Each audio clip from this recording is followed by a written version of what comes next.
aha mubona ni mu gisagara ca Bujumbura, komine Ntahangwa, zone ya Gihosha, muri quartier ya Gasenyi, aho bita ku Muyaga.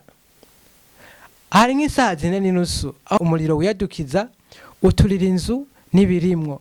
Twagerageje kubaza abegereye aho, batubwiye yuko uwo muriro waturutse ku mwana yari mu cumba ariko arakinisha ikibiriti maze aturira imatera, ni mu gihe uwujeje gukurikirana uwo mwana yariko arakora utundi bikorwa inyuma mu kigo. Abari hafi bagerageza kuzimya ariko ntibigeze babishobora.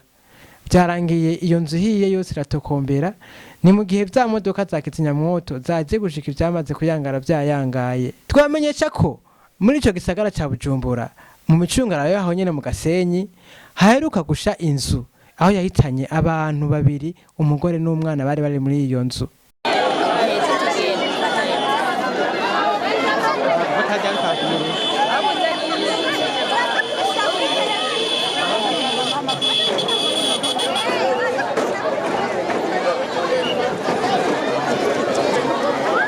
Menyesha makuru nyene ni bafotore tone zakizimya moto zacu babu.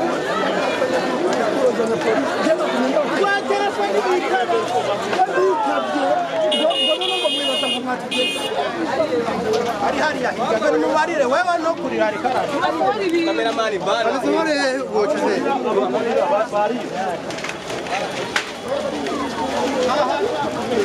This is the news. Chef Mezenes.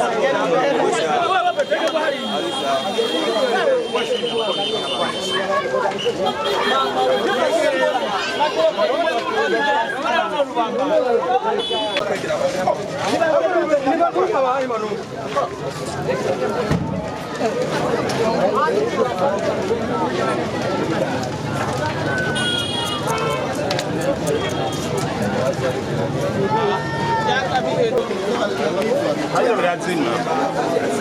Irahera mu bindi bifasha. Iyi ni bishiki. Nita iPhone ishikirwa. Iyo siri. Niri kure.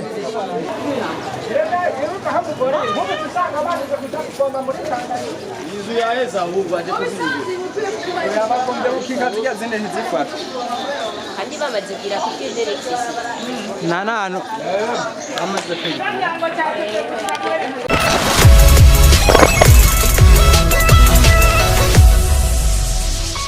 Thank you.